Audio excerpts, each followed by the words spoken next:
I wake up. He looks at me. He goes, "Happy birthday." I'm like, what does that mean? He goes, "You just died and you came back. Happy birthday." How long was this whole experience? 15 minutes. None of your business, Ushy. None of your business, Michael. It's the None of Your Business podcast, hosted by Michael and Ushy. Guys, Zeesh, a.k.a. Zach Mermelstein, was on our podcast. And the reason why I was excited to have him on was entirely different from what the discussion was at the end. I thought we were going to talk about the fact that he exited a company and he's restarting a new one and he's now back in the healthcare industry and what it was like to make events and his process of getting divorced from his company and personally and reestablishing himself, which was very, very interesting. But towards the end, he opened up about something that I knew about, but I wasn't really 100% sure. And we spoke about his journey, medically, I may add, of ayahuasca. And I'm super excited. I think that we have to prepare ourselves. Is the world ready to hear about a typical entrepreneur, person in you're praying with, living in your neighborhood, doing ayahuasca and talk about it publicly? 100%. I actually think not only is the world ready for it, I think the world is very in tune with it because it has been stigmatized for a long time. And like anything in life, you can use it both ways. You can use it for positive or for negative, right? Your biggest strength can be your biggest weakness. And for a long time, it's been looked down upon like it's something that's negative and it's a bad thing. But if used right, and if you do it responsibly, it can actually be a very uplifting thing. And it can be in a healthy environment. It can be eye-opening. And I think that's what he was telling us. And that's what he was explaining. And I think the world has now learned to accept a lot more things than we've ever done. Because instead of just knocking it and saying it's all or nothing, let's find a way to actually make it better. Let's enhance it. Let's use the good, strong parts to make ourselves better people. And I think that's what he really showed us, is how it helped him and how it helped him in a lot of ways. And I think the world is more receptive to it now than they ever were. It took him like 45 minutes to open up to that. So I think we need to start this week's podcast with the end, which is going to be super cool.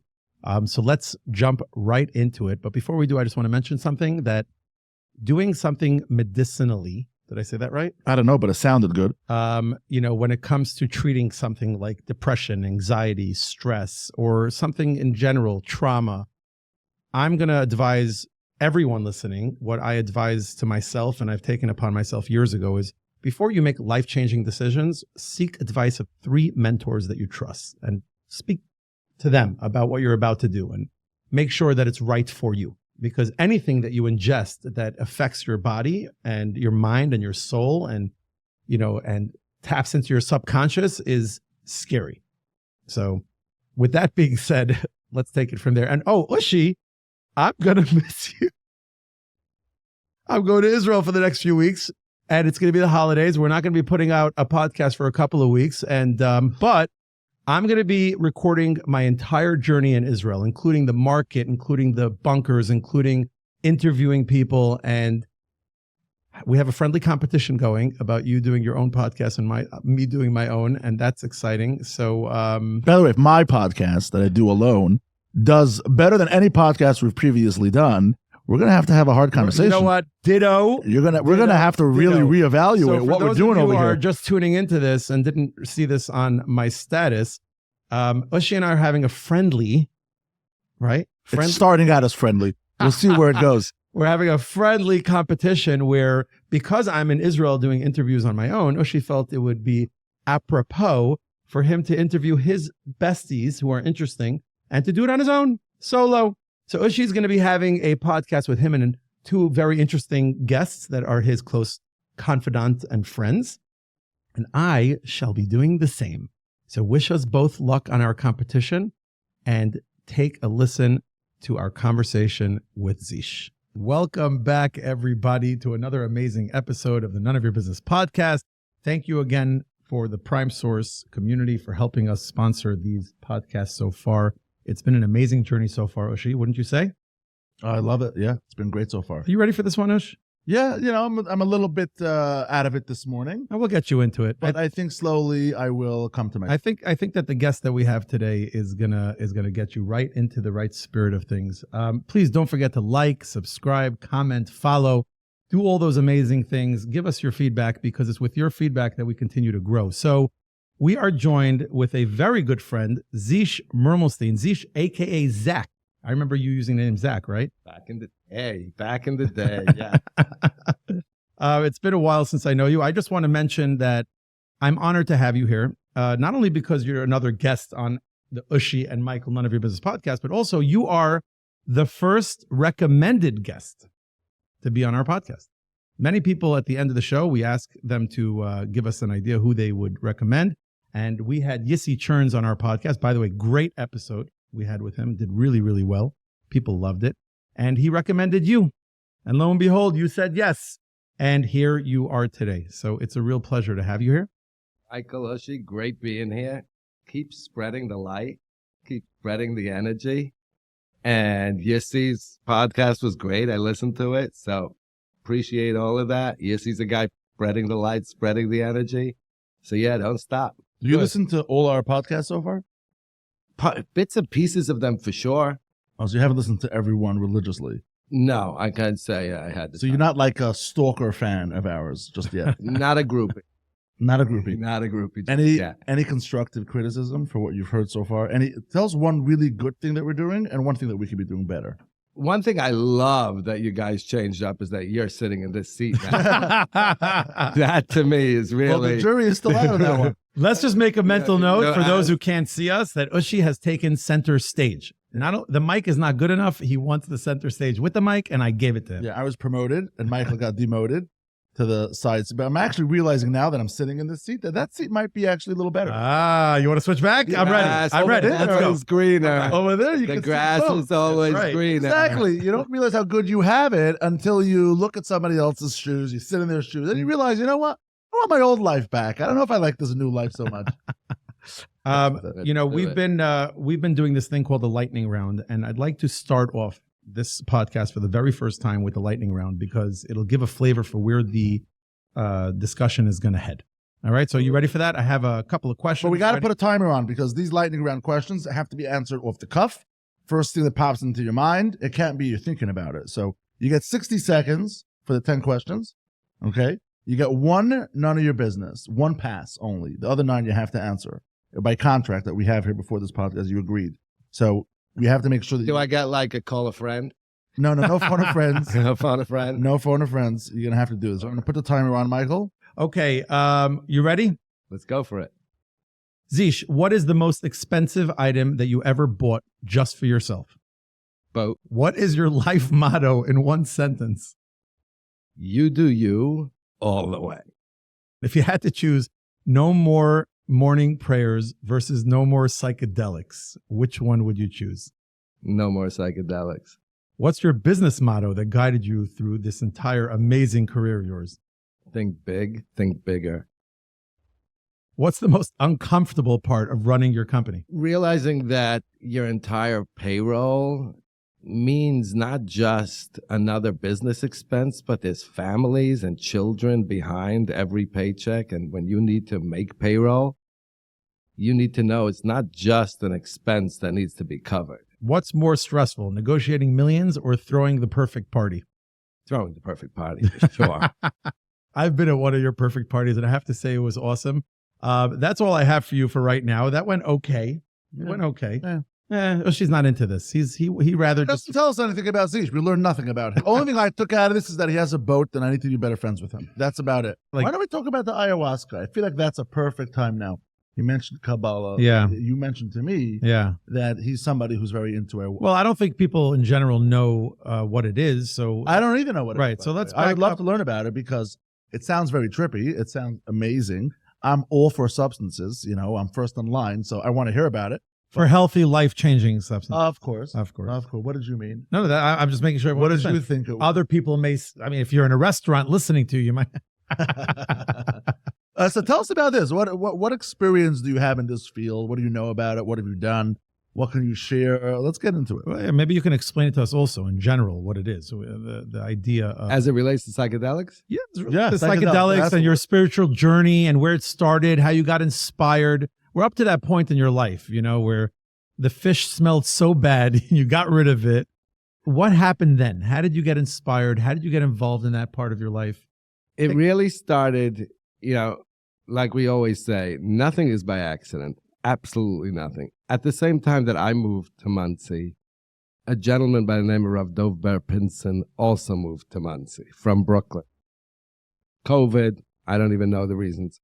But we ended up davening. He wasn't a rabbi. He was just Rav Dov Ber-Pinson, who moved into the neighborhood of Montebello. And we ended up davening in the same shul. At that point, he started being a mashpia. He started speaking. And they told me he wrote like 40, 50 books at the time. What? I ordered one. You can only order them on Amazon. They're not in the Svarm stores. That already was like, this is all different. And I read it, and my wife starts imitating me of what I looked like when I would read it. And I'd read a page, and I'm like, did he just say that? And I'd put it down on my chest. I can't believe he just said that. He just put words to feelings I've had my entire life and had no language for it. Really? What's the name of this book? It started with breathing and quieting the mind, visualization and imagery. Would that be the book you recommend from him? Is that his best one? Again, I didn't read all 60 yet, and it's up to 60. He just put out one last week. I had the honor of meeting him. You introduced us to him at one of our talks that we had. An amazing, amazing human being. Yeah, so I mean, I want to hear equanimity, that concept of equanimity you cannot insult, or I learned from him. So he writes about personal behavior and everything. spirituality and It's the all combination. about, as above, so below. And understanding that life is unfolding in front of us in the moment, at every moment. To get out of your past and you're stuck in your past, that be anybody or anything that's stuck in its past is not alive. By definition, we move forward. So, and if we believe, and you can bring it to the Big Bang Theory, or you can bring it to the Bereshit story in the Torah, it's the same real thing, which is the Big Bang is happening every moment. Which means at every moment the world is being recreated. There's an ex nihilo, which starts from nothing to something happening at every moment. It's not a one-time event that happened. It's happening. Okay, so you're reading the book. You're putting it on your chest. You're saying, oh my God. And I'm blown away by how he sees, and he incorporates feelings into Judaism, which was never a thing. When we grew up in yeshiva, I don't feel like learning today. There was no such thing. Where do your feelings come in? I don't feel. I'm gonna smack in the face. Asked you your and you go sit back down at your chair. Since when is feelings a thing? And I've had a conversation with a great person and once said to him, my feelings never mattered to you. And he goes, correct. Because everything I've done was to keep you out of hell. Where do feelings come in? Wow. And there's a truth to that when that's your whole end goal. Instead of living in this world. Oh. I'm here to live in this world. And the next. But in this world. But reading the books, all of a sudden, started opening my mind that what I was running away from, there's another option. There are words here that I can tap into. And started really reading and going to his classes and following his YouTubes. And he's been posting for 30 years on YouTube and really getting close to him. And that was life-changing. That was my first life-changing part that came, moving to Monsey and having ear to breathe. That was huge for me. Coming from Brooklyn of 35 years, I grew up upstate in South Fallsburg. My father was a Rebbe in the yeshiva upstate. So from when I was born until I was 7 years old, I lived in South Fallsburg with the snow that was taller than me and loved it. Then we moved to Brooklyn and stayed there throughout my elementary, high school, got married, stayed there for 21 years until I got back out and started breathing. And like I said, going to the park every day and needed it. It was literally part of me that needed, especially in the first couple of years that I moved here. I needed that park every day just to breathe. And just going through it every day and seeing nature progress day after day is the most amazing fact. Like today we were talking with a couple of guys. I said, where are all the leaves in the forest that fell in the last 10 years? They're all gone. They disintegrate And where'd they go? into the air, Into the ground. the atmosphere. Into the ground. They get, it's like the formula for the ground that feeds the ground the nutrients fertilizes it the ground. needs. The leaves themselves fertilize the ground. So maybe the whole tree, when it's alive, is only producing dead leaves. Maybe it's most alive when the leaves are dead. Maybe. Can we get And to the feeding. psychedelics part? I'm really curious about this. No, but keep going. So, So 2 Rabbi years- Pinson, So 2 years after that, one afternoon, I was home on a Sunday afternoon, and a friend of mine, and I reached out to a friend of mine. I said, you want to come over to the Schwitz, the sauna in my house? He goes, I could, or you could come over here. And I knew nothing. And I'm like, sure, I'll come over there. I'm always up to something new. He goes, you ready to change your life forever? I'm like, today may be a good idea. Mhm. What does that mean? He goes, are you ready? Yes or no? And me, and being me, said, sure. And he laid me down on a mattress and put on headphones and the most trippy music, and the mattress starts vibrating. And I'm going, and the vibrations are going with the music. So as the music gets more intense, the vibrations get down. And you can totally lose yourself in that experience itself, but maybe 10 minutes of that. And then he says to me, and again, no proper set or setting, as they call it. You know, in psychedelics, the big thing is called set and setting, which is your mindset going in and the setting you're in. You know, are you at a party or are you at some type of spiritual event? You know, the setting of where it is and the mindset going in is all about how your experience is going to be. So the mindset wasn't there because I had no idea what I was walking into. I had no intention. I'd never heard of any of this in my life. And he goes, okay, sits me up and tells me, I see his chemist thing there with, you know, cooking things and smoke and things happening. And I don't even know what's going It's just on. the two of you in the room? Just the two of us. And he sets up like a bong and he tells me, you're going to inhale and you're going to hold it forever. I'm like, okay. By the way, I'm loving this already. I'm already loving it. Go ahead. Go ahead. How's your energy level, by the way? I am right now dialed in. Go ahead. it took us a while, but we got Yeah. I take that hit and I inhale and he puts his hand on my forehead and lays me back. And and he tells me in the middle of whatever you're going to be going through, I'm going to tell you to take another hit. You're going to say no, but do it. You're the boss. Rebbe. I take the hit. I feel him lean my head back. And I remember my hands just falling out. And I go into this dark black space and I just keep repeating the word, nothing. Nothing. Nothing. Just kept letting go of every part of everything that I felt true and real. And I just kept repeating the word nothing, nothing, nothing. And just felt like no feet, no hands, no head, no body, just soul. There's nothing. Everything, every ego part of us, everything, every attachment is over. You're just in a place of zero. And at that point, he started playing guitar and playing songs. And all of a sudden, colors. And it looked like a kaleidoscope. You know, the kaleidoscope where you look through and it turn the colors and just different colors. And just, you're living in it. You're part of it. You're it. And then he told me, if you see bright light, just follow it. That's not usually what you're told, but yeah, okay. I'd bail at this point. I'll be honest with you. I'd be like, no, I'm out of here. There's That's the two, you were in the room. Yeah, but there's no bailing already. It's too late. Was he doing the same thing you were doing, or was he sober? He was sober. He was sober. So Right. he was giving you the experience, and he was kind of leading you along. I'm sorry. What experiences? Can we know? What he's telling you? Explain. No. Go ahead. Go ahead. What?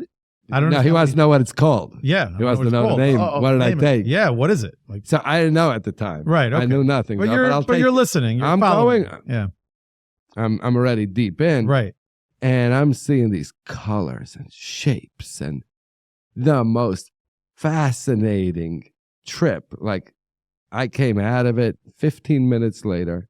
The end of it's really creepy because, to me, again, everybody's trip is different and everybody's experience, and no person has two the same trip. So everything is different. But to me, it felt like, you remember when we used to have to defrag our computers? Do you remember defragmenting? We used to go to our C drive and Clean it up. to clean it up. Yeah. It would be a line like, Yeah. and you see a million lines. And when you finish defragmenting, they That's put it. all The the beginning. pieces to one side. And now your hard drive is much cleaner because we took all the bits and pieces of information. We consolidated them into one piece of the hard drive. And now your hard drive works much better. I don't know if they still have it, but we used to have to defrag our computers every 6 months because computers just put shit randomly. Anyway. It's like cleaning out your Outlook. And that's what I felt was happening to my brain at the time as I was coming out of it. I just felt like a defrag of information. Everything I knew up until one point is being defragged. And now you have an open mind to like a fresh canvas brain. Didn't take away from me any knowledge, didn't take away any experiences, but just gave me a fresh part of my brain to work with. And that's really what I felt like in the experience as it was happening. I wake up, he looks at me, he goes, "Happy birthday." I'm like, "What does that mean?" He goes, "You just died and you came back. Happy birthday." How long was this whole experience? 15 minutes. 15 minutes? He says, "And you peed in your pants." What? You're kidding me. Nope, It's that intense. apparently. Okay. What was it? DMT. Oh, It's I see. what they call the toad. It's like, I don't know, the highest level, but a very high level. By the way, was Intense. this person qualified? Did you trust this person, or I you just trusted taking him stuff 100%. from random people? I trusted him 100%. So he knew what he was doing, this person, because he could have given you anything at that Correct. moment. No, I know the guy. I know his history. I know enough about him. So that was your and respect first him. That exposure to psychedelics. was hello, not knowing I was doing it. DMT, smoking it, inhaling, 15-minute experience, peeing in your pants. Peeing in my pants. You ever did it again, or there was No. one time for this? One, No. There is no trip in the world. From a trip perspective, just as a trip, Wow. ain't nothing like this. What else? I feel the same as I felt before. But, okay. And that's it. So what's the About a week later, Oh, okay. I'm driving on the Cross Bronx Expressway. And I get this feeling like I'm in a snow globe. Like, I know the car that's going to come up on the side of me. I know the other car that's going to come almost. And I'm starting to feel weird in there. And I call this guy. I'm like, I think I'm starting to understand, because it bothered me for a week. What's this happy birthday? You said happy birthday. That's a real thing. And it bothered me for a week that I wasn't feeling like it's my birthday. And he told me it'll take you a week or two. Mm. And it literally kicks in a week or two later, when all of a sudden your brain says, what was that? For me, it took a good year to unpack. A good year to unpack. I touched no other psychedelics or anything during that full year of just, what was that? What did I just experience? I couldn't go back and pray normally in shul anymore. Just going to shul to say words, I couldn't do it anymore. I'm like, there's so much more.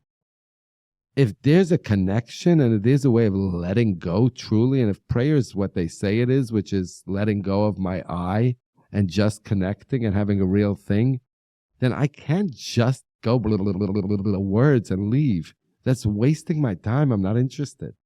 And I stopped davening. Or I'd go to shul and I'd just meditate. And I would do my own thing. And I would just stand there quietly, trying to get back some sort of that feeling of what I felt then. And I'd used prayer a lot at the time to reconnect to that type of feeling. I knew I didn't want to go back. I didn't have a desire to do it again. I was scared to do it again. I respected too much to do it a second time lightly from my perspective. And I knew there was so much to still unpack in what I've seen and experienced in that 1 15-minute trip, which was the world is all interconnected. You see the interconnection of everything. And like we say, connected to everything, attached to nothing. We're attached to nothing. That first feeling of nothing, nothing, nothing was letting go of every attachment I thought I had or knew and who I was and what I am. And just letting go of that. And that's that. And that's what he meant. When we die, same thing happens. And the more we're attached to who we think we are, our lowercase I, that's hell, is letting go of that. And a lot of people do DMT experiences and cry terribly during those first couple of minutes, letting go, because it's so hard. It's ripping apart who you think you are. And they call it God's molecule, because you're letting go and you're just experiencing that, what we call in the language, chelik elokah mimal mamish, which is a part of godliness inside of, literally, not just theoretically. That literal part of God inside us, you get to experience in that experience. And was that the end of your journey of psychedelics or the beginning? That was the beginning and the end of DMT. Got it. Okay. So what came next? About 4 months later, this same guy calls me and says, Zeesh, I've been watching your journey, and I think it's time for the next thing. I said, you're my Rebbe. Is he billing you for this? No. He's just looking out for Just you. a friend. Okay. And this was me, another friend, and him. And he's all dressed in white, shaman all the way. And we come in there, he does sage, where he lights the wood and sages the room, and it smells great. And I'm like, okay, what are we doing now? He tells me ayahuasca. I said, okay, tell me about it. He goes, finest stuff. I said, of course, only the best. And he's mixing teas and cooking up stuff. And a chef now. Yesterday he was a chemist, today he's a chef. He's cooking up. And he gives me this glass and takes out some ginger. He tells me, you're going to want this close. Right after you drink, it tastes like such crap that you're going to want to eat this real fast. And I said, okay, what's it going to do? Whatever, you'll see. And it's me and a buddy and him. And he drinks along in this case. So that was an interesting question you asked. Like, this time he was participating. And I drink 1 cup, and we're all sitting on the floor and nothing. The other guy starts vomiting and starts, crying and making noise. And I'm like, chill, I got nothing. I tell the guy, dude. Second round. Uno más. He brings me some more. He says, you're not going to need more than it. It's 3 o'clock in the morning. I got nothing. I have to drink 2 cups of it. And, they call it in their language, Mother Ayahuasca and Mother Earth. And it's all part of that thing. I said, Mommy's not letting me in.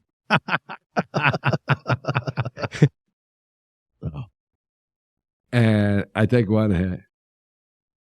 And I lay down. And he starts singing, ta ta ta ta. And all of a sudden, my traumas from my dad, specifically, all my negative feelings that I had for him for 45 years bubbled up and turned positive. Almost, I saw him, I understood him, I appreciated him, crying, and I started vomiting. And that whole feeling, and I knew what it was clear. It was my relationship with my dad.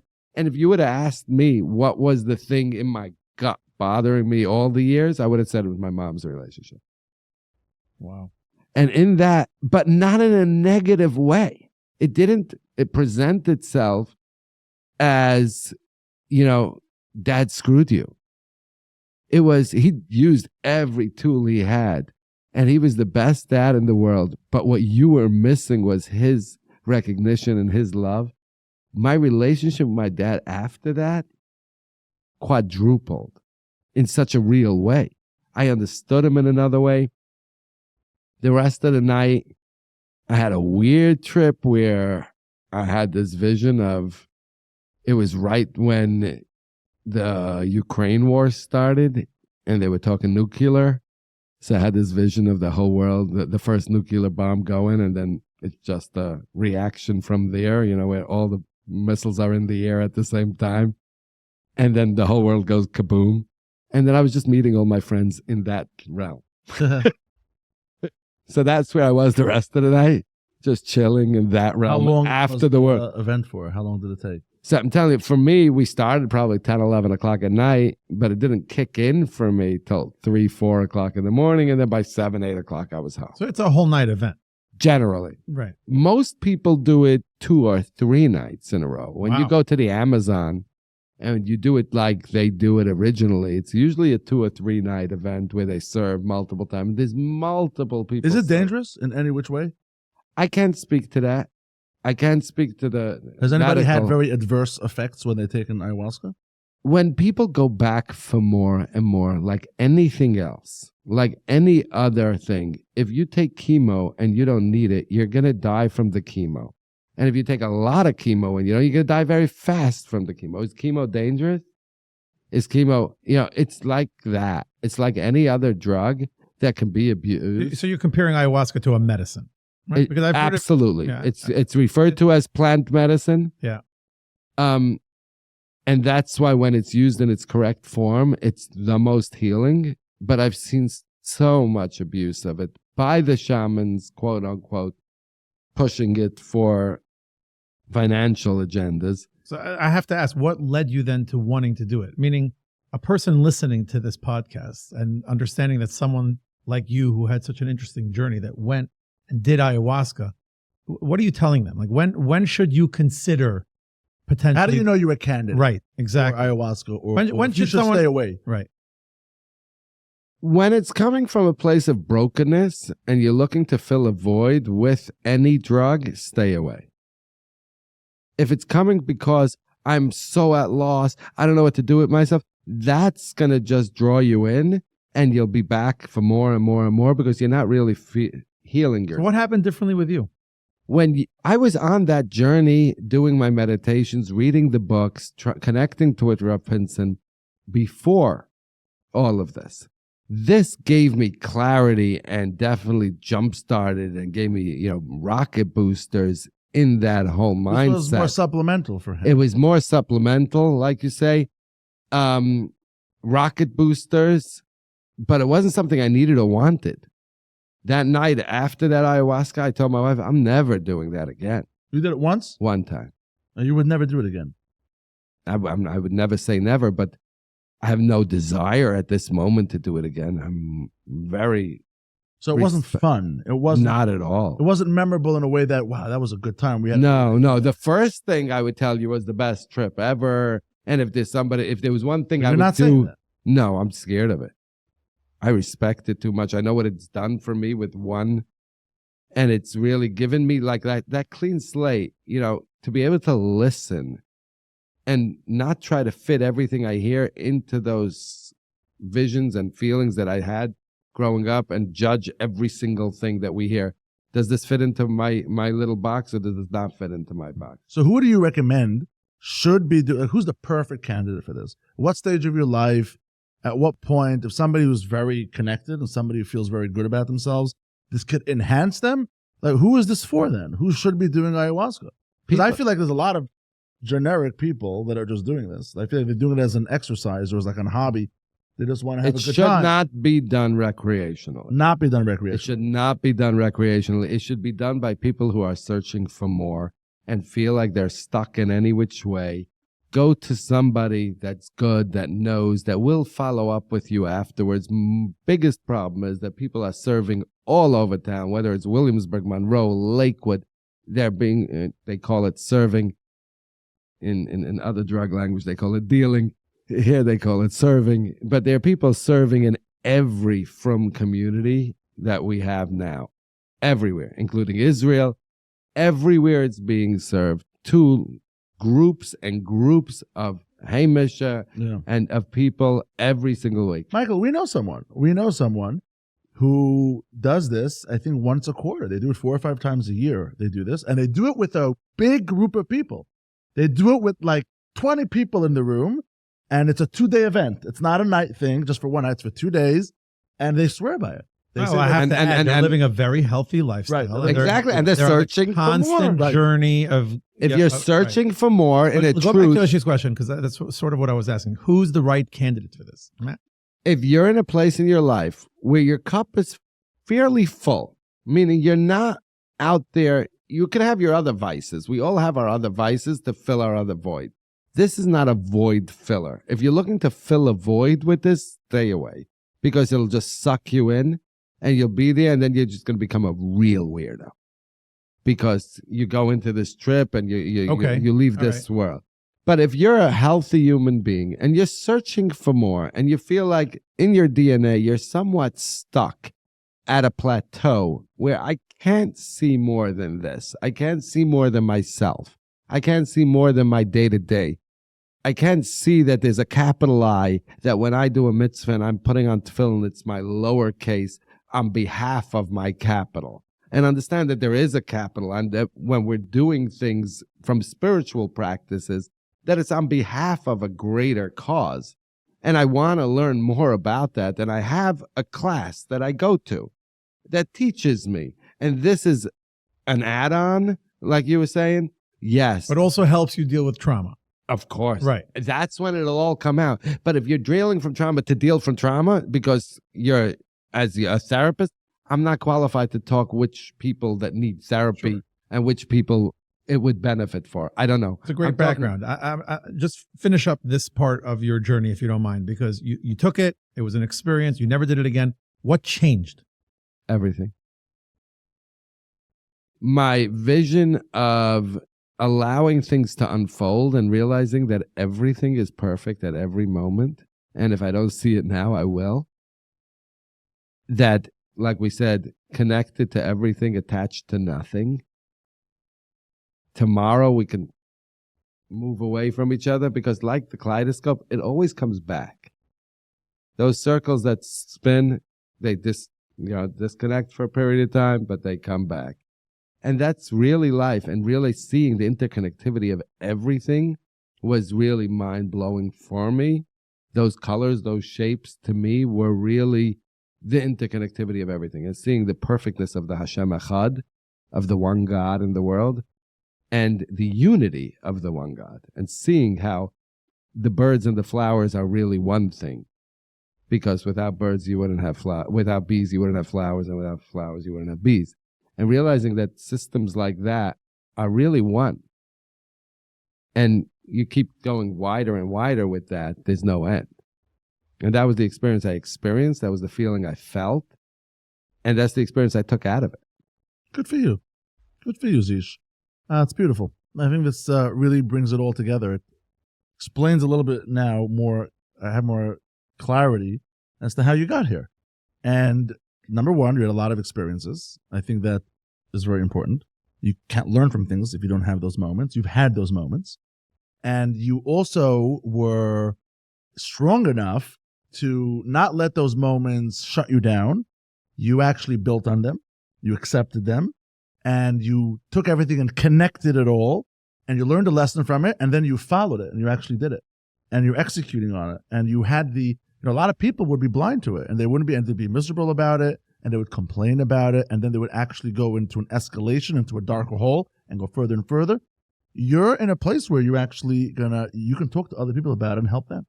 And you're in a much better place for it. And that's very commendable. I'm very impressed. And I really appreciate you sharing your story here. I know it's the first time you've ever done this publicly. It really is. And people in my circles and in many other circles are always talking about psychedelics. People are experiencing it. I am not shy about the fact that I go to therapy and I ask my therapist about it, and it's a discussion. I have to say, I've actually flown to Mexico to watch the experience of ayahuasca because I was interested in it, but I decided it's not for me. Ushy, I'm actually curious. Yeah. Is this something that you would... Well, I usually say yes to almost everything the first time. So I'm not saying that I'm opposed to it, but I've never... Are you ready to wet your pants? Have you tried shrooms? Maybe we should get him a Medline diaper, perhaps. Oh, by the way, second time when I did the ayahuasca, he sent me to the Walgreens. Go pick up yourself diaper. Before your second cup. Yeah, and I wore it all night. I have a picture of myself wearing the diaper. Please share that with us. Absolutely. We'll put that out there. I want to tell you, Zeesh, there's so much that we did not cover that I would love to another time. I know that you're very deep-rooted spiritually. You wake up early in the morning, you go to the park, you daven, the first opportunity you can in the most amazing Karlebach minyan available to man around the world, which is Or Shlomo. Credit to them. This was amazing. I mean, it was a good experience just listening to your experience, and we're learning a lot. It's the first time I ever heard the description of ayahuasca explained so eloquently, and now I have a better understanding of what it is. I think, Ushy, you and I should explore this topic more with other people in the future. I think people would be interested.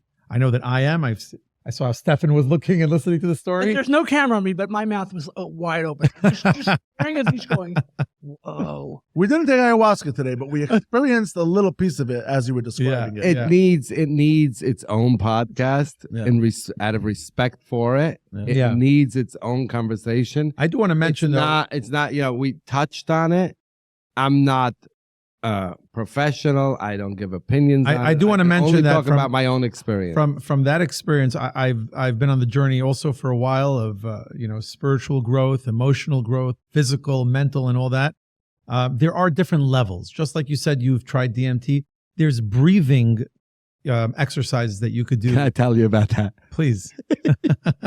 I heard about this as well. And that's at a minimal, without ingesting anything. You can go to a place of euphoria. I've went. So I'm saying there are things that people should consider. Mendy Klein has Mendy and Folly. His wife also does it for the women, and Mendy does it for the men. Greatest couple, greatest guy. And he texts me, says, "Zeesh, we're doing a breathing group in Muncie. Would you join?" Sure, I'll try anything. We come there. The most interesting group of people. Very super Hasidish. A non-Jew doctor sitting right on the mat next to me. Some contractors. I have to edit that out. I don't think we should point out people that went to a... It's just breathing. Fine, it's fine. It's just breathing. It's just breathing. It's fine. He's happy. He tells everybody. Okay, don't edit. Okay, edit this part out. Anyway, I'm laying there, and he starts with, okay, breathe. And you're going, 10, 15 minutes. And he has music on. And keep the rhythm, and it's about the rhythm. Never let the exhale and the inhale stop. Just keep that rhythm going. And he says, and when I tell you to tone, it just means go, what are you talking about? But okay. Anyway, he's doing it in a group of 15 people. And all of a sudden I hear people start crying. While they're doing the breathing?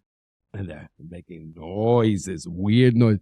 And then he'll scream at this guy, David, tone. And he'll go, and then he'll stop screaming like he was. And I'm breathing, and again, nothing. And all of a sudden, I start laughing my ass off. And God's laugh. To the extent that every time somebody cried, I burst out. But it wasn't a natural laugh. It was something else. It was a new laugh that you never. A new laugh that I never laughed before, at myself and at them for crying and at Mendy for facilitating this whole thing and at the whole Muncie. I was just laughing at Is that normal? Some people everything. laugh from this? You go into your deepest place. And at that point, I guess I was laughing deeply inside. And that laugh that I had during a breathwork ceremony was the best laugh So I've it's real. ever had. The about breathwork thing really works. It's a real thing, but it usually takes people the other way. To me personally, I had the funniest experience. And then I went back to him to do it privately one time, just one-on-one breathing session, same thing. I got nowhere. Nowhere. No. I don't know about your experience of a boat. So it was right after I had sold my company and money was free. You know, there was money in the bank account for the first time, When was that's this, by the the way? money. 2015. Okay. So you sold, what type of company did you have that you sold? It was BSD Care. It was a medical equipment company selling 2 nursing homes. Oh, interesting. So you sold that company to who?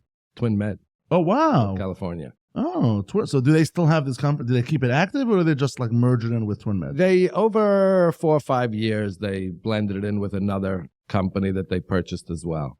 Wow. Was it like a public sale, or was this like behind closed doors? No, it was very public. We Yeah. switched our name from BSD Care to Twin Med at the time. Was there an amount that was exposed? Do people know how much the sale was? It wasn't exposed. No? No. So how much was People- it? Do people know, or some people know? The people that benefited from it obviously know, namely the lawyers. That's Your it? ex-wife- your ex-wife, Can right? I, Ex-wife, can I give a perhaps. number? Can I give one? I'm not going to expect you to tell us exactly how much the sale was, but can I give one number and you just say higher or lower? Absolutely. I can do that? Absolutely. Ooh, okay. Now the pressure is on. You better pick a good I one. better. So I have to go reasonable. Like I don't think you sold it for $100 million. I think we would all know about that if you did. So I'm gonna go 12.5 million. I like that number. Great number. Less, Okay. but Okay. So less than 12.5. Okay. So it wasn't generational wealth that No. you sold your company for, but you sold it for a nice chunk of change. And what was your plan when you were selling this company? What were you going to do? Did you have nothing going on at the time? You're like, I'm just going to settle down with this money and passively invest it. Or did you like go back into another line? Like, what was your plan after you sold it? at the time, the plan was to stay on with them. Twin Med was looking to grow out this division of their company. To me, it was quick cash in the bank with consistent income coming in. We had a great employment agreement going forward. It worked out well, and we did well together for 3 years, 3.5 years, which at that point, it became too much. And everybody had told me ahead of time, Zeesh, if you last 18 months, you'll be lucky. We actually did 3.5 years. We did very well.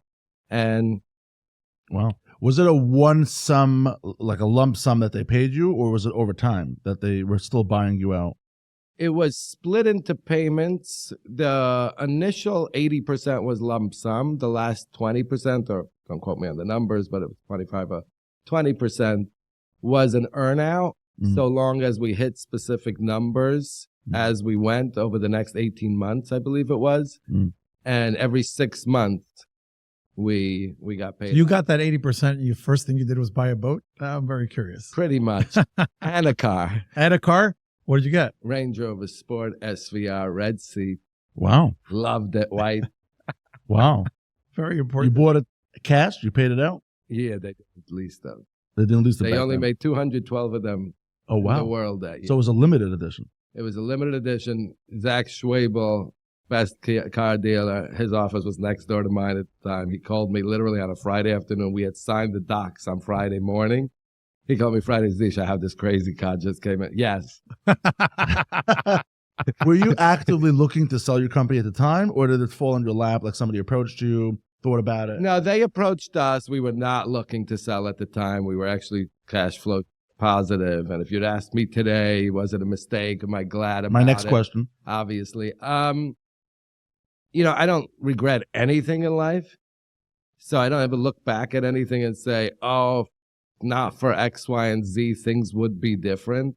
You don't regret anything in life? Zero. Because you've taught yourself not to regret, or because you truly don't regret things?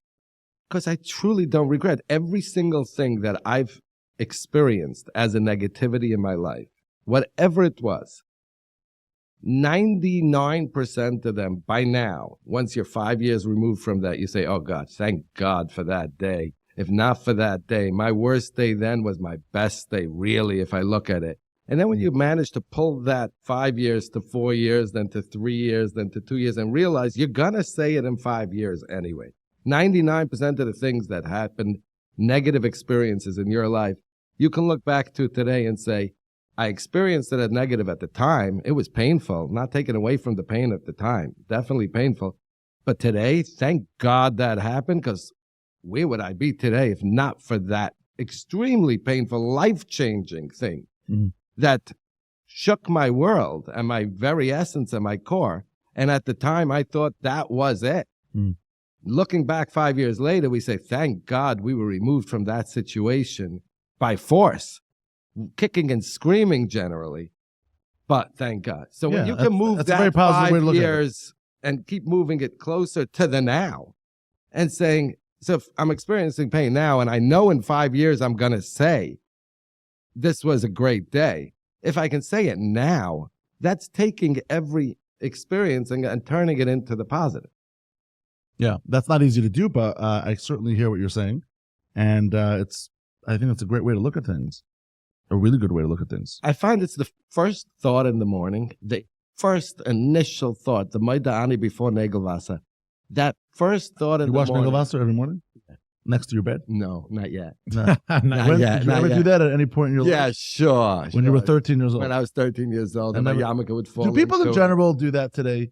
Like, do you think adults have Negel Vasser next to their bed? Because supposedly that is something that you're supposed to do. That's like not an option. That's mandatory. But I don't know how many people practice that. It's something to strive for.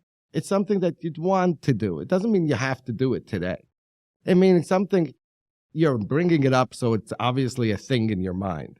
It is. It really wasn't. Just you brought it up now, Negel Vasser. And now you're I don't know asking. last time I heard that word, but now that I'm hearing it. Just so you know, we've been asked in the past to describe it. We have a lot of non-Jewish listeners, I want to say.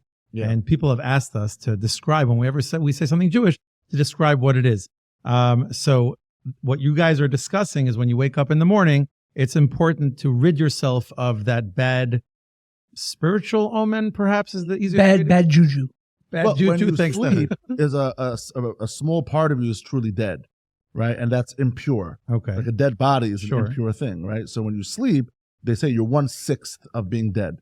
So therefore, you're in an impure state, and you have to wash yourself with water to wash your hands. To wash your hands, exactly. Wash your hands you're not supposed to purify yourself. First thing you do when you wake up, you roll over, and as on the floor, you have prepared for yourself. What we were taught is to have a bucket with a cup. Right, but what we do is we go to the sink, we walk to the sink, and we just wash our hands. There are many people that have it next to their bed. I want to tell you, I don't know any of them, but I do rent out an apartment I have in Israel, and whenever I go there, there's tons of buckets and washing cups everywhere I've gone to a Hasidic weekend in a hotel, and when you check in, you get your goodie bag for the weekend. Yeah. There were piles of these, hundreds of these. Every single kid, man, woman, everybody took their, what we call Negel Vasser the washing cup and basin to have it at their bedside. I even saw they came out with a new patent on it. They have one that doesn't spray back when you pour. What? So it has like this really cool bottom that's... Oh, you're saying so the impure water doesn't jump back on you? Right, because usually when you're pouring, half your car, everything gets wet next to you. So they figured out a way to stop the splash. This reminds me of a joke, by the way. I do this once a podcast usually. I come with a joke, and you just laid it in the podcast. Now it's just triggering me. That's a good sign. It's a very good sign. I apologize that it's so soon, but I have to say it. So in high school, the teenagers, the boys, are always teasing each other, right? So one boy took his the Negel Vasser cup, right, the wash cup, filled it with water, and he went and he poured it on another boy, and made him all wet. And he was really upset. He was really mad. So he wanted to get him back. So he goes quickly. He fills up a cup of water and starts running after him. And the boy's running away. And as he's running away, he yells back. He says, "Nakama, nakama." And you're not allowed to do revenge in the Jewish tradition. You can't do revenge. He said, no. This is a new fight. I'm starting a new fight now. This has nothing to do with the old fight. I'm starting a new one. That's what it is. Right? That's good. By the way, that's a nice concept. Not doing revenge on someone. That's very hard to do. My instinct, every fiber in my body, like when someone does something to me, I feel like I have to respond. I feel like I immediately have to go right back at them. Like I can't let things slide. And I think that it's a struggle for a lot of people. And this is one of the things in our religion, I think that is one of the more difficult things to do, is to get to a place where you don't feel the need to always respond to people. You can you can swallow something and take the bullet, bite the bullet, and not respond back. Very difficult thing to do. I really suck at this. This is, for me, one of my big, big challenges. For example, we were in a restaurant, Michael, a couple of days ago. You weren't there, actually.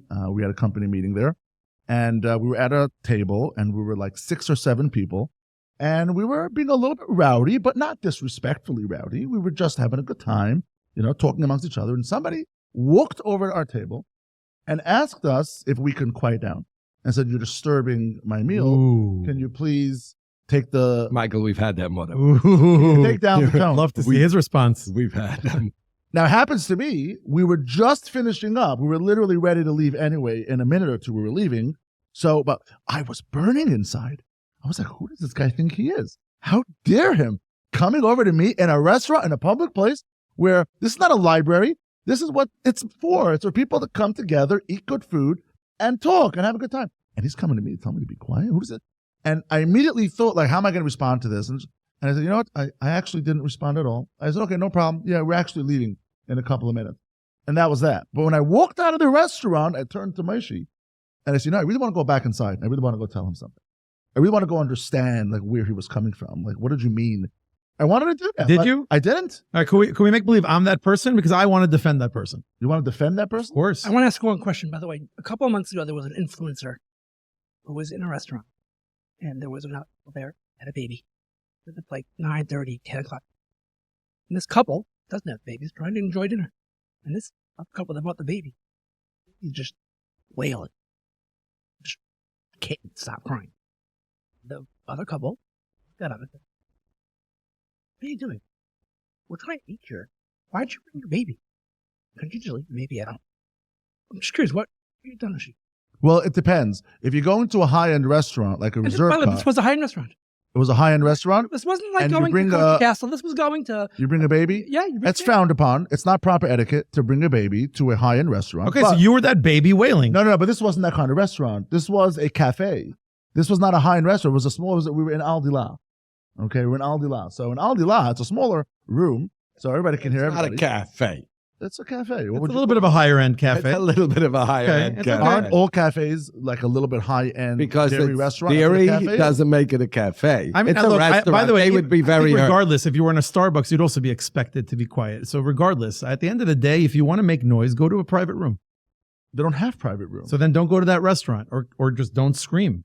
It's an issue. It's a challenge. Imagine you had an anniversary with something special to go out to a nice restaurant. And you're sitting there, and then there's 5 guys talking business. They're laughing and screaming. By the way, I could not disagree more. I think you're way off on this. I think you're absolutely crazy. Because the bottom line is when you go to a restaurant, there's no rules and regulations about how high or how low I can speak. Excuse me, you come over to my table to tell me to be quiet, tell me how low I should speak? Like what my octane level should be? Yeah, Mind your own business. Let's get into who the I is. Ooh. Who's is? the I that? All right, Zeesh, let him have it. He said something to you. So in Hasidism, there's something called hishtavas, equanimity. Equanimity is the idea that you can't insult me and you can't compliment. My cup is so full with who I am, and I'm so confident in myself that your compliments mean absolutely nothing, and therefore your insults mean absolutely nothing. Every time somebody is sharing a compliment or an insult with you, they're just sharing how they feel inside. It has zero to do with you, really. Who's the I that he's talking to? I should be quiet. Let's define who that I is, because that's where we get stuck in really thinking that I is maybe bigger or greater. I'm not talking about I myself. I'm representing anybody that goes to a restaurant. We got that, but that's anybody that says something to somebody else and triggers a negative response. It could be a guy shishkaning somebody in shul in the middle of laning, which is the worst. By the way, those guys supersede this guy. Correct. That guy's worse than this guy in the restaurant. I'll agree with you on that. Because The now all of a worst- sudden it's self-righteous. The worst game of negative energy ping pong gets started Who are you to tell me to shut up? That back and forth negative energy from one shishka middle of What did you call it? A shishka? a shishka. Oh, that's a person does shh in a never shul. heard that? I didn't know it's called a shishka. Somebody shushkas you? You never heard that? No, someone shushes you. You're over 40 years old. Shushes you. You're over 40 years old. Shishka is You've never heard that term. You never I either could- heard that term? no. Never. I may have made it up, but yeah. I shishka. heard a pushka. Right, a push. Interesting. So what is that a knee-jerk response when somebody shushkas us in shul, and that knee-jerk response of, who are you to tell me what to Right. do? Where do you come Where do off? you come off? Where do you come off telling me to be quieter in a restaurant? You're telling me, you're touching my I, my capital I, my lowercase I, whoever I perceive myself as at this moment, you're touching that somehow. And therefore I have a knee-jerk reaction. I need to respond to that. So first let's decide what's he touching? Is there right always or wrong? We have Does to there know- always have to be that concept, the conceptual I that you're trying to say right now? Could it be that sometimes it's really not about what you're saying, about me looking at who are you? You have to now ask yourself that question. Could it be that there really is a right and a wrong between two people, and the person that's saying you shouldn't be doing this isn't necessarily just making it about himself? It's not because he has an I problem. It's because it really is wrong. And that other person is that other person is the problem. Could it be that other person really is the problem? Absolutely. But before we go over to that person, if we would ask ourselves 3 times, is this because it's bothering me or because there's a right or wrong? That's what I'm trying to do. Because we can all tell ourselves stories about what's right or wrong and convince ourselves really fast. And it's just a story we just told ourselves above a situation. You were sitting there having a good time with a group of guys. That just is a situation. Another guy comes in with another group of friends. He's so excited that there's another group of guys making noise. He can make noise with his friends. He's so excited that there's a group of guys like you in there. I could walk in there with Michael, join you guys. We're so excited to see it. Another guy walks in and is trying to have dinner and is having a miserable time. What's the truth of the matter? If you just strip it down, no egos. What's the truth? Is it a beautiful situation? Me and Michael walked in there. We were thrilled. We love the situation and the vibe and the energy. Another guy walks in and he's miserable. He comes over to you, please lower it. What's the truth of the situation? Is it a beautiful situation or is it a miserable situation? It's neither. You're putting it this way. just It's like is. asking me to. It's you're overlaying a story over the situation and he's overlaying a story over I the hear situation. you're asking me to be a little bit more compassionate, a little bit more understanding that perhaps this gentleman was having a really bad day. Not even. I'm telling you that he's telling himself a story about the situation and he's sharing the story that he's telling himself with you. Yeah. And now you're taking that and saying, I have to respond to that. I do have to respond. Zeesh, let me I ask don't you- regret that. I actually Let me regret that. clarify. If you're going out to a restaurant, you're making noise, and everyone's making noise, and the music is loud. That's normal. If I know I'm making noise, I go to a 100%. restaurant that's loud. But anyways, Zeesh, 10 years ago, you would not have spoken like this. I want to say that 10 years ago, Zeesh, that I know would have been right on Ushy's side. So I'm curious, what happened? 10 years ago, I was at a friend's Wachnacht in Borough Park smoking a cigarette. Explain, Michael, what Wachnacht is. It's the night before the kid gets circumcised. Inside, because I was a big shot doing my thing, and the baby was in the hall. And some older guy comes over and goes, "You're smoking in the hall?" I'm like, mind your own business. Same knee-jerk reaction. I was so wrong at the time, looking back now, but at the time, who are you to tell me what to do? It's a big room. What changed was a series of life events, that I've gone through personally, financially, real roller coasters in my life that were resetting. They gave me an opportunity of a 2.0 that very few people actually have the ability to. Once we start off our life to switch gears in middle and make radical change, very difficult and you become weird. But when you go through any type of traumatic event in your life, everybody gets it. Oh, 2.0 makes sense. And you get a chance to be whoever you want to be in that one. Because our 1.0 is driven by, at 8 days old, they give us a name, and that's the name we carry. We don't choose it. And then from then on, they tell us which school we're going to and what we're expected and what's expected of us. Until we get to some point in life, we say, whoa, I'm just being guided. Very rarely do we have the opportunity to say, whoa, let me make a change here in my life, because we got in the religious community, when it goes from high school to studying abroad, coming home expecting to get married, doing your thing, there's no time in there to stop and adjust. Hey, where do I really want to be? And that's how I found in my life. I'm not talking for everybody. To really reevaluate and say, is this where I want to be fully? And is this where I'm expressing myself fully? Is my light shining here fully? We don't get to. I was 5 years and 5 children in before I got to turn around and say, 1 second, this system itself is a beautiful, wonderful system I'm living in, but it just doesn't work for me. And being able to walk away from that and with the greatest respect for it and say, you know what, but I'm going to have to find my own way, because I've tried this for 35 years, 40 years, and it's not working for me. I don't find myself, like Michael, you asked me 10 years ago, I wasn't. I was at my worst stage. I was seeking to fill every void with every negative vice I can find. Came a point where I said, if this continues, I'm going to be dead, and I'm worthless to everybody dead. So unless I do something very, very radical, I'm worthless.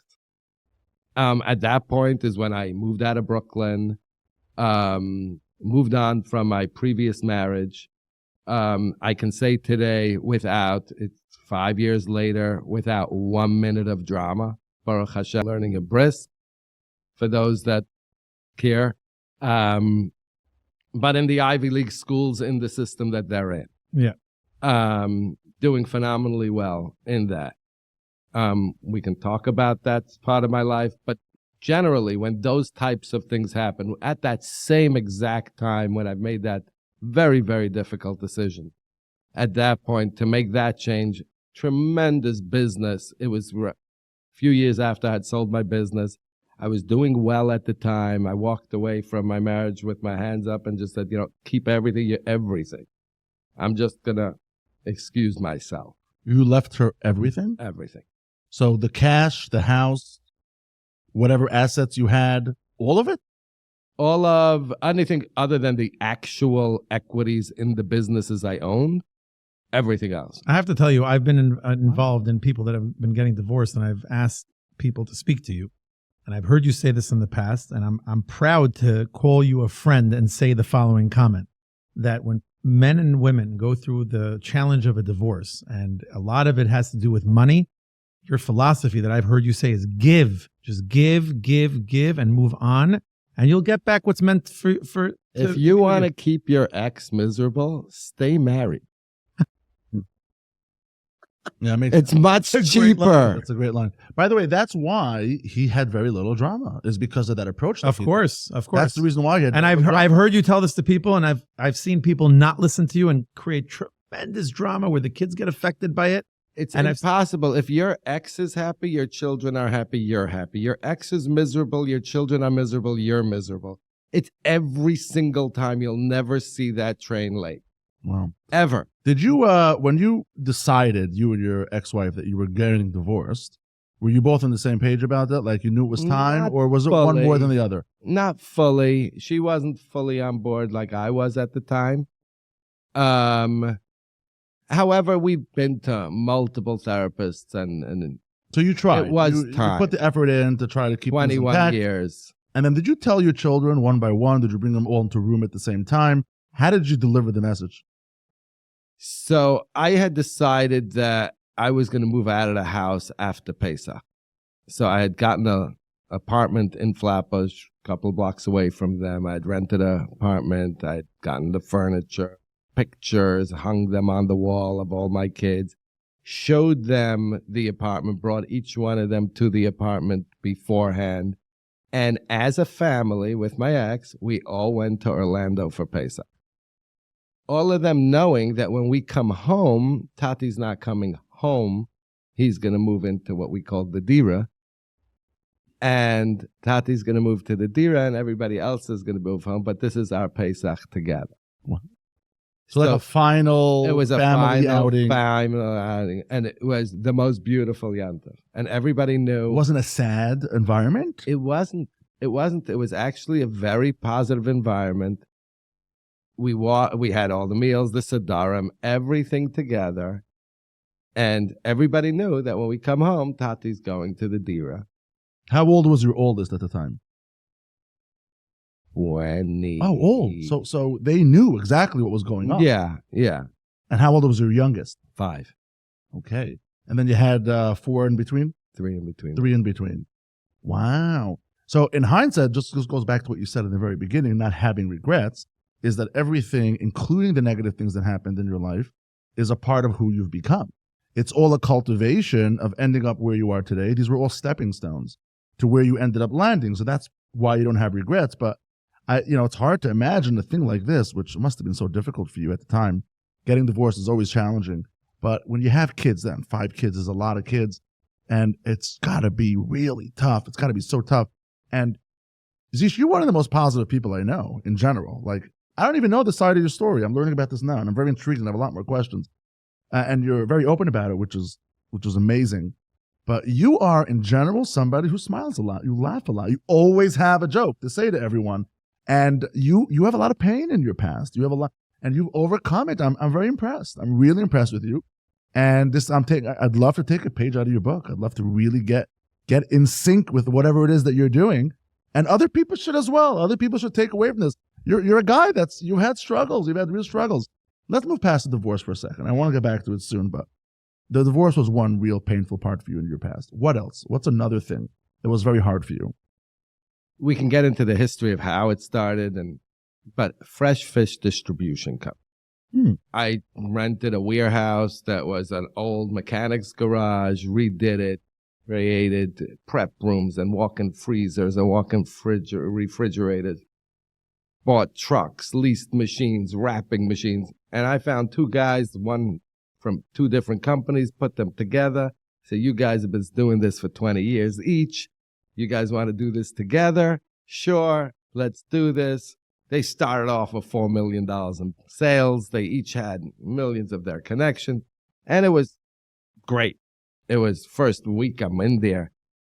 Other than it stunk so bad, other than this, my car had fish scales on the bottom when I walked out of the prep room always. Fish always has a strong stench. But I'm walking in the prep room and I see cases and boxes and orders, 30 orders. Every restaurant, every caterer, every, groceries, everywhere. They were pounding fish years. This is going on about 3-4 years. I got divorced. I used to be there every morning at 5 o'clock in the morning. It was around the corner from my house. It was on Locust Avenue, East 15th Street. And I used to be there every morning. I got remarried and moved to Muncie and stopped coming in as much. And one day I look at the bank, 2 weeks, not even 2 weeks after I got remarried and living in Muncie. And I see there's no deposits in the bank. Every day there's deposits in the bank. 1 day, 2 days. And I asked one of the partners, I said, hey, no deposits? He goes, oh, they were. We deposited in a different account. I had put in almost $2 million, 3.5, 4 years in.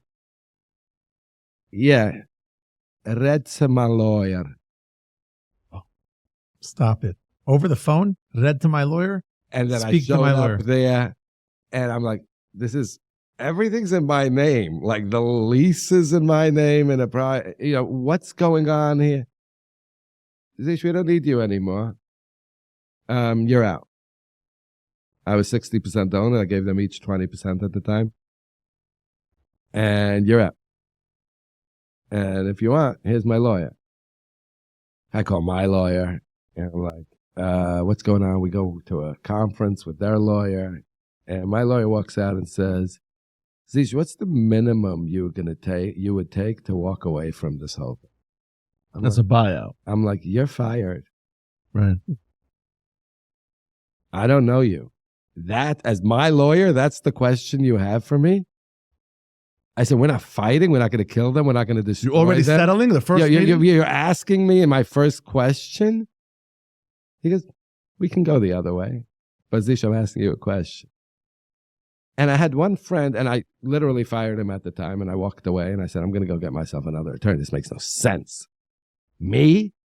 I took them literally off the streets and built a company, my own bare hands. We're doing 4 or 5 million in sales a year now. And now, what? And until I had a friend come over, a Chassidish friend, and he tells me, Zeesh, I have one piece of advice for you. Your best win at the end is going to be worse than your worst settlement today. Whatever you anticipate, your best win at the end of the game, whatever you're going to get at the end, is going to be worse than your worst settlement that you wouldn't think of doing today. Just walk away. I said, from $2 million, walk away. Walk away. Zeesh, if you figured out how to make it once, you'll figure out how to make it again. Walk away from what? I mean, the store is in your name, right? Figured out how to wrap it up. At that point, it was right in the beginning of COVID when this all hit. They had just gotten $100,000, whatever COVID money, Loans. First thing or whatever. PPP. That actually hit that account. I told them, I'm sending you a document. I'm taking this $100,000 as payment, and I know nothing. Everything else is on you moving forward. Thank God they ended up moving out of that building. It was actually a friend of mine who owned it and was the landlord, so I was really nervous about that for 2 years until that lease was over, that they continued paying, and they did.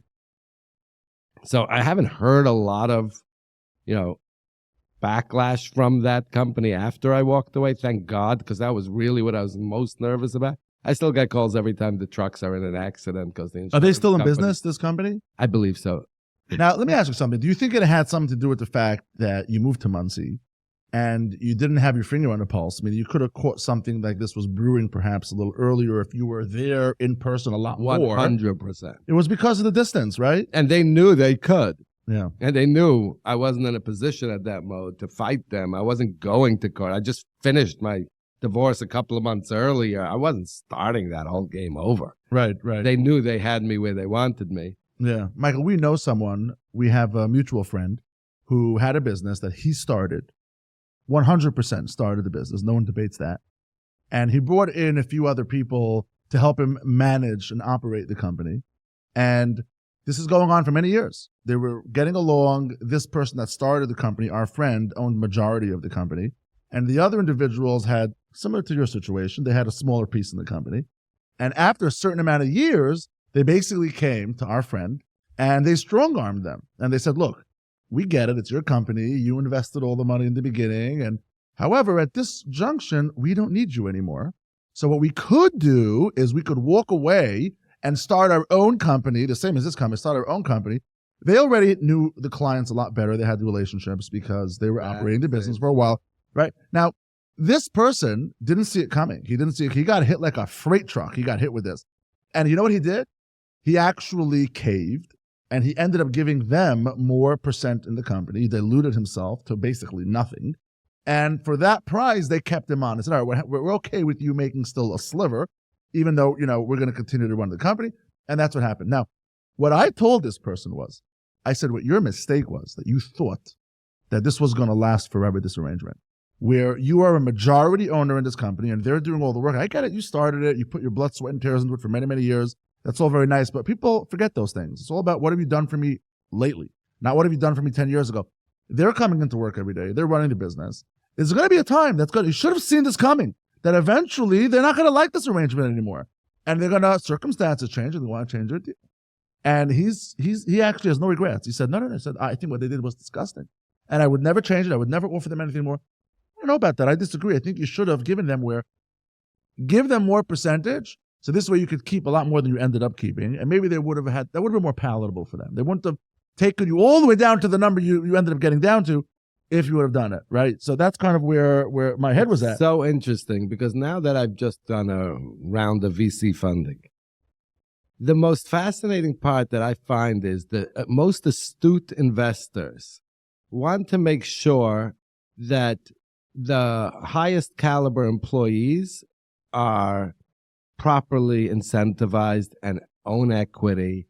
And before they'll invest, they want to see the employee stock pool, show me who has what in the employee stock pool, who's value to who, that everybody's aligned. And that's so super. And when you're running a small business and you start your own business, like I had with my fish business and this guy with his business, it's very hard with the percentages and where do you go? And I've had it in my previous business also, where I started it fully myself and brought on another guy who was making $500 a week and ended up, when I sold the company, with a big chunk. Was I happy about it? I was happy to give him, but being held over the barrel to give it, nobody likes that. Nobody likes that. Yeah. So really figuring out a way to be open and upfront, but it never works, because eventually one guy starts doing more work than the other, wants more percentage. All my employees, when I first hired them in this company, I said, no equity. I don't want to hear from equity. I've been burnt 100 times with equity. You own nothing. Every single guy that came to me goes, all your employees will own pieces of the company. Mm-hmm. If you're a SaaS-based company, your entire value is this. And that really helps with this problem. Yeah. I think the biggest thing is when it comes to partnerships, everybody has to have an equal share. Those are the only partnerships that lasts.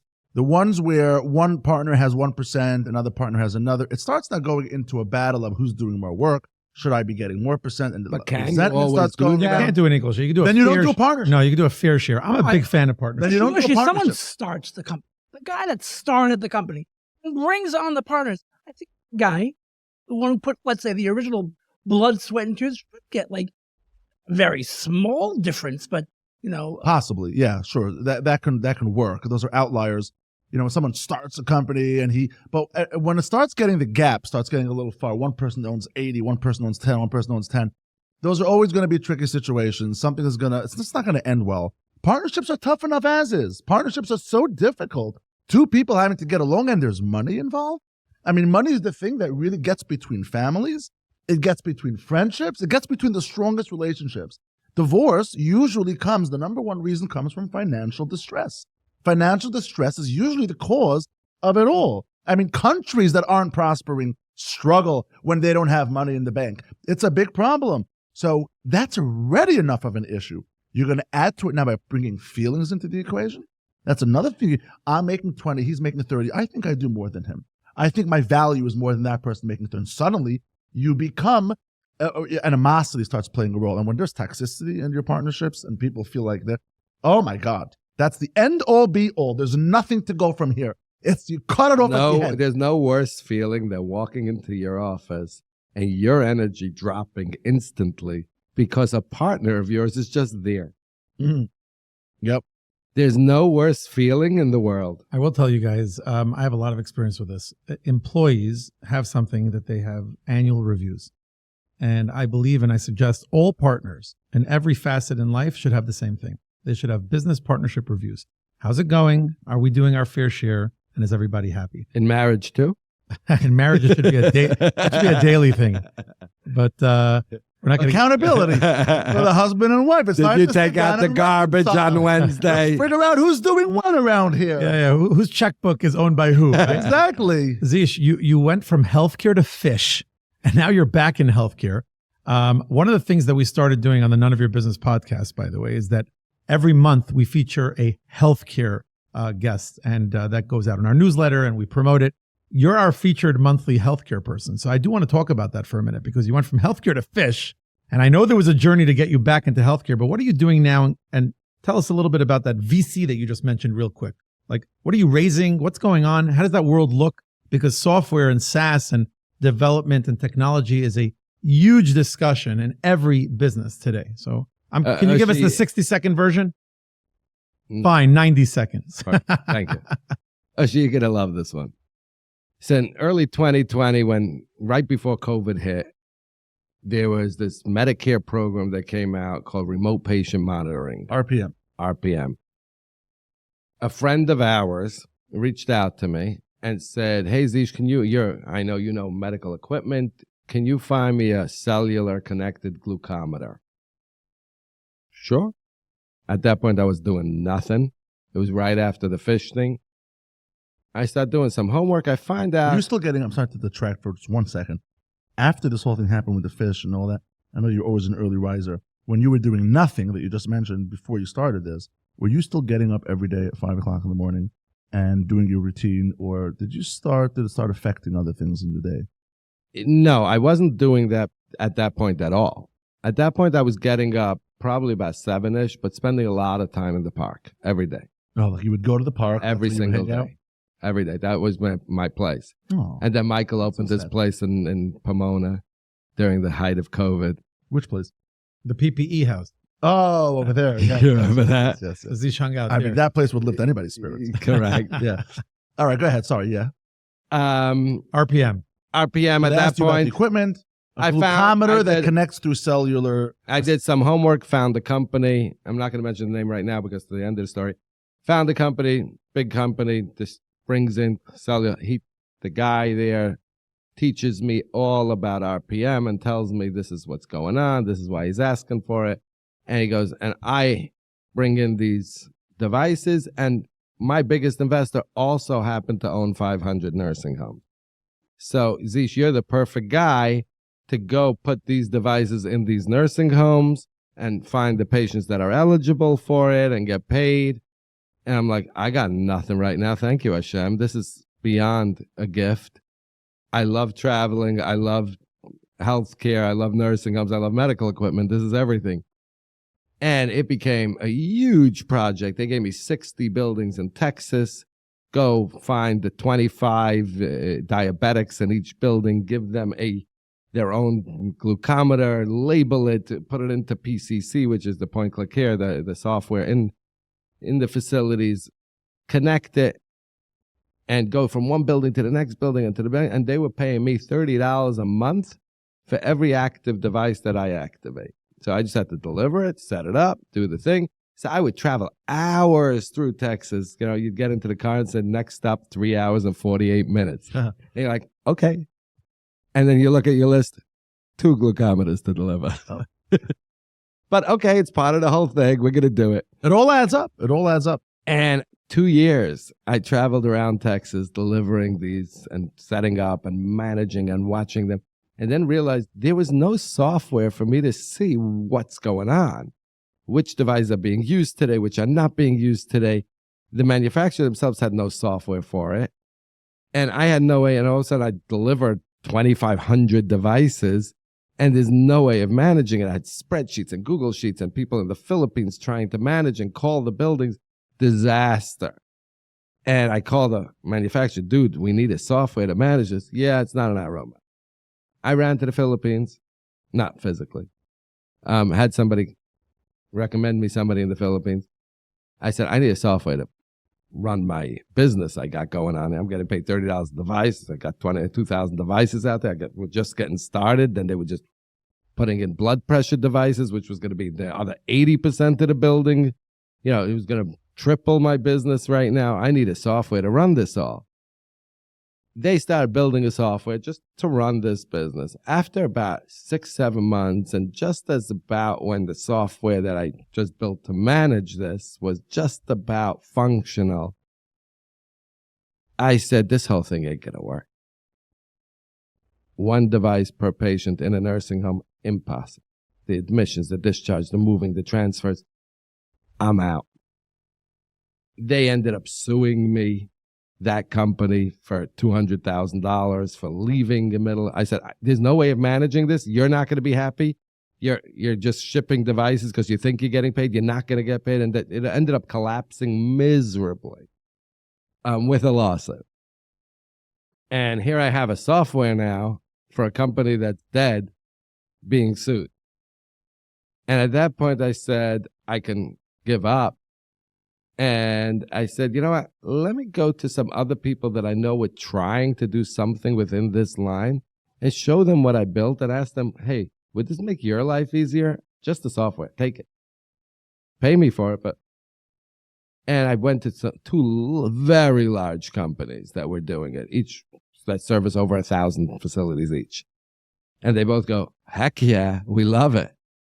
We'll start using it. They both turned on like 100 buildings, each crashed the whole software. Disaster again. But I said, hey, if they're interested and there's no software out there and I know what they need, I hired a CTO here. I took a large office right across the street, all built in the USA, threw out everything we built in the Philippines. We have now a number of large customers using the new software. You know, we have revenues, you know, over $1 million a year in recurring revenue already. We plan on continuing to build out the software. Right now, what we find is the software is most utilized by all ancillaries seeing patients in nursing homes. So if you're primary care, you're a podiatrist, you're a psychologist, you're psychiatry, you want to know who to see when you walk into that building. What they generally do is they'll walk into a building, they'll log into point-click care, they'll run a report, they'll see who were the last people that were admitted since the last time I was here, who had an abnormal vital, who had a change in medication. So we tie into those softwares live, and we feed them on a silver platter. This is who you should see today. This is who you could see today. This is who you'll get paid if you see today. And isn't that CCM? Isn't that chronic care management? Chronic care management is when you're looking for the care gaps within the patient's care. So you're going through all of their medications and their vitals and all of that. And at the end of the month, you're saying, hey, based on my conversations with the patient, we created a chronic care plan to manage his diabetes, to manage his So what did you go to a failure. VC for? What was? Tell me about that part, because that's So as interesting. I've been growing the staff way faster than revenue coming Okay. in. So I've been burning money with investors that have believed in me from day one and didn't have the first clue about product, the real estate guys, but just trusted me and loved the enthusiasm.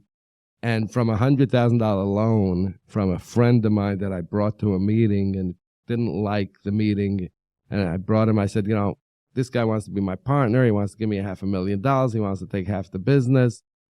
I don't know this type of stuff. I know how to build businesses. You're a smart guy in real estate. You mind joining me for a meeting? And we walked out of the meeting. He goes, Zeesh, how much money you need for payroll? I said, I don't know, maybe 20 grand. He goes, I'm going to give you 100. Take it as a loan. Do not do this deal. That 100 grand became $2 million. Wow.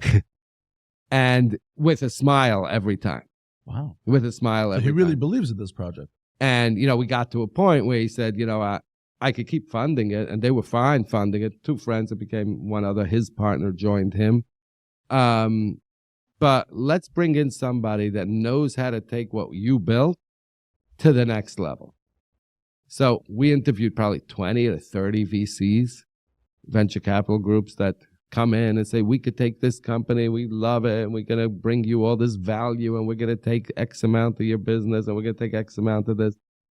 And none of them did we resonate with at all. Could you summarize it? How much money are you looking for?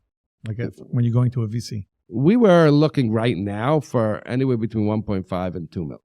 Got it. And every dollar we raised, and we did it, we literally, I'm coming from a call where we just finalized, Baruch Hashem.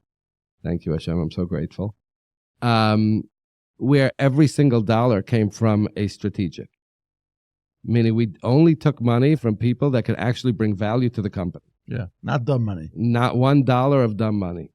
Nice. And we did, the largest check we took was 200. We didn't want anything larger than that. Good.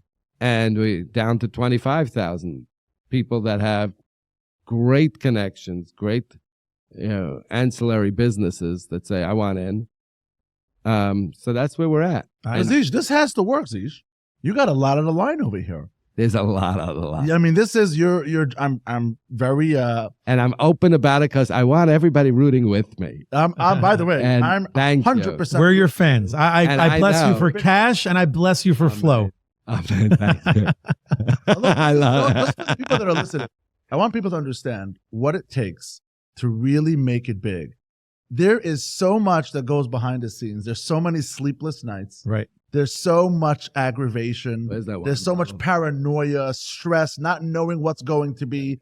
I mean, you're talking about months, years worth of toiling before you could possibly make it big. My children call me every Friday, Kata, how was the week in the office? I say, I'm still pushing that boulder up the mountain, but every week it gets bigger And bigger. and heavier. Oh. But the opportunity grows, but it gets heavier. But the opportunity grows, and we're just pushing it up. And that's our whole job. That's the hit. That is the end game. Yeah. Sounds like you're right now at the mode of go big or go home. Absolutely. Like that. But this is going to be your last and final thing, you hope, right? I mean, this is, you have more in you? Right? Absolutely. You ready to do this again and again? Absolutely. I'd love to You do it like again. building businesses. I That's the love thing. building businesses. I love coming up conceptually, from the big picture. It's always about finding that guy, what we call in Kabbalah, it's called Chachma and Bina, which is the burst of inspiration and then the intelligence to make it into pieces. So we can have an idea to build a house. I want to build a house. And then you need to take that big idea and break it into pieces and bring it to an architect and say, okay, this is how many rooms it's going to have and this is how many. So when you can have that partnership and find that yin to your yang, where you're coming up with the vision and you have somebody that gets it and can really run with it, that's the biggest blessing. Zeesh, I give you a blessing, and to everyone listening, that everyone should end their day and start their day laughing, and it should come from a place of positivity and growth. Feel full inside. It doesn't come with ego. Feeling full inside means I am comfortable. You can't insult me. You can't compliment me. I'm so good. Anything you share with me is how you're feeling. So thank you guys, because this was really incredible. You know what?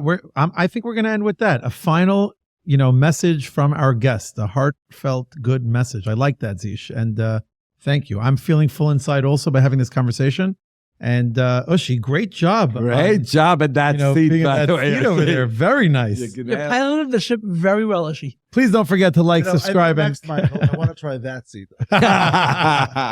I'll interview you. Thanks, everyone, for listening to the None of Your Business podcast. Please don't forget to like, comment, and subscribe. Thank you again, Prime Source, of course, for sponsoring. Stefan, you're the man. Appreciate it all. Thank you, everyone. Have a great day.